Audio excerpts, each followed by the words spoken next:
I'm ready to do my explicit direct instruction lesson.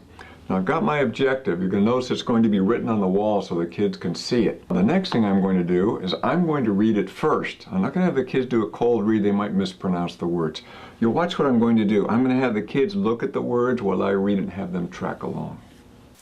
I'm going to read the objective. I just want you to follow along with your finger. Here we go. Listen very carefully, then we'll read it together. Eyes on the page, not on me. Ready? Here we go. Today we will calculate percentage increases and decreases in a quantity. Now, do you see I did it? Now what? I'm going to have them read it with me. Together, what's the objective? Today we will calculate percentage increases and decreases in a quantity. Now, as a cognitive strategy to help focus the minds of the kids and help them learn and remember, I'm going to have them circle some words.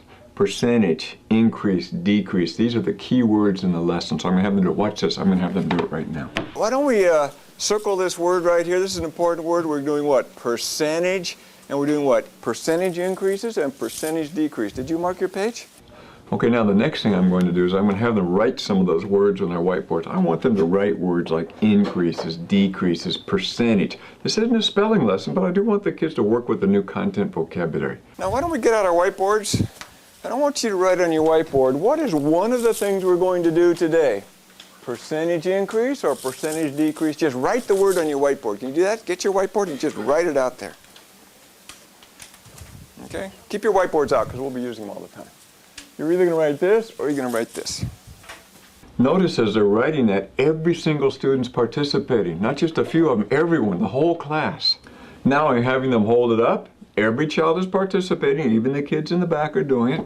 I'm actually telling them a little bit about how to do the whiteboards too. I'm saying, if I walk around, aim them towards me so I can see them. I'm going to ask some of the kids to read what's on the board. Notice I'm not going to read it to them. I'm going to make them say the words. I want them to pronounce those new words we're going to use in the lesson. What did you write on your board?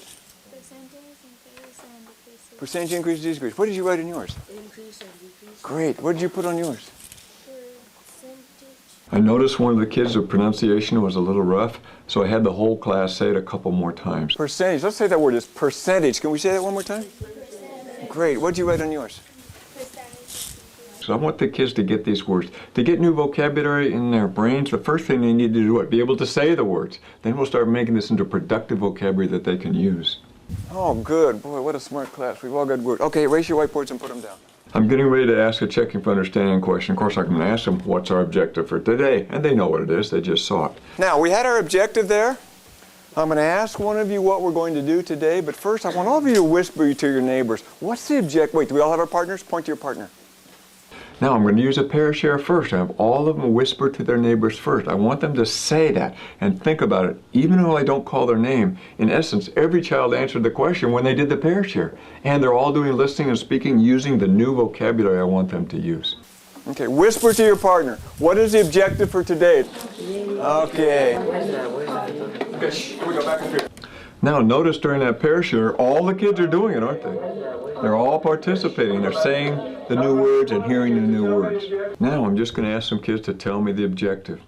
And I've already had them practice by saying it. We've read it chorally together. Now I'm going to call on 3 students to see if they can repeat the objective. They don't have to know the content yet. It's only they have an idea in their brains. They're using the words, and they're starting to get ready for the lesson. Now I'm going to pick one of you just to tell me the objective. You practiced it. It's on your page. You can look up there. You don't have to memorize it. We've got it already.